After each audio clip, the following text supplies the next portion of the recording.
వాళ్ళ దగ్గర. వాళ్ళ లైబ్రరీ అట్లా తీస్తే చరిత్ర పుస్తకాలు రాయొచ్చండి. కొన్ని వందల పిహెచ్డీలు చేయొచ్చు తెలుగుదేశం దగ్గర. ఇవాళకి కూడా లైబ్రరీ లేదు వైఎస్ఆర్ కాంగ్రెస్ పార్టీ.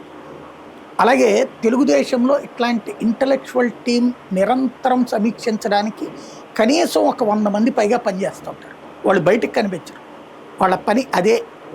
వాళ్ళతో చంద్రబాబు గారు ఇంటరాక్ట్ అవుతారు, లోకేష్ గారు ఇంటరాక్ట్ అవుతారు. వాళ్ళ దగ్గర నుంచి ఫీడ్బ్యాక్ తీసుకుని దానికి తగ్గట్టు వెంటనే స్టెప్స్ తీసుకుంటారు. మీరు చూడండి, యూట్యూబ్ ఛానల్ నియోజకవర్గానికి కూడా రాష్ట్ర ప్రభుత్వం పెట్టబోతుంది.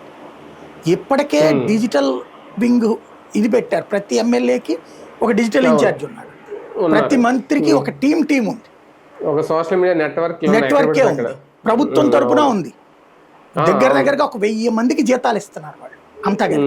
ఇప్పుడు మళ్ళీ కొత్తగా యూట్యూబ్ ఛానల్స్ పెడుతున్నారు వాళ్ళు నియోజకవర్గానికి. జగన్ టైంలో జగన్ వచ్చింది అధికారంలోకి డిజిటల్ ప్లాట్ఫారాల మూలంగానే కదా, సోషల్ మీడియా మూలంగానే కదా. పట్టించుకున్నాడు ఎప్పుడన్నా తన అధికారంలోకి వచ్చాక? ఎవరో ఒకళ్ళు ఇన్ఛార్జి, వాళ్ళు ఒక 100-200 వాళ్ళ పార్టీకి సంబంధించిన అనుకూల వరకు చూసుకోవడం. అది కూడా దాని పేరేంటది, ఉద్యోగాలు ఏది ఇచ్చారు కదా, దాంట్లో నుంచి ఇచ్చుకొచ్చారు, అయిపోయింది అంతే.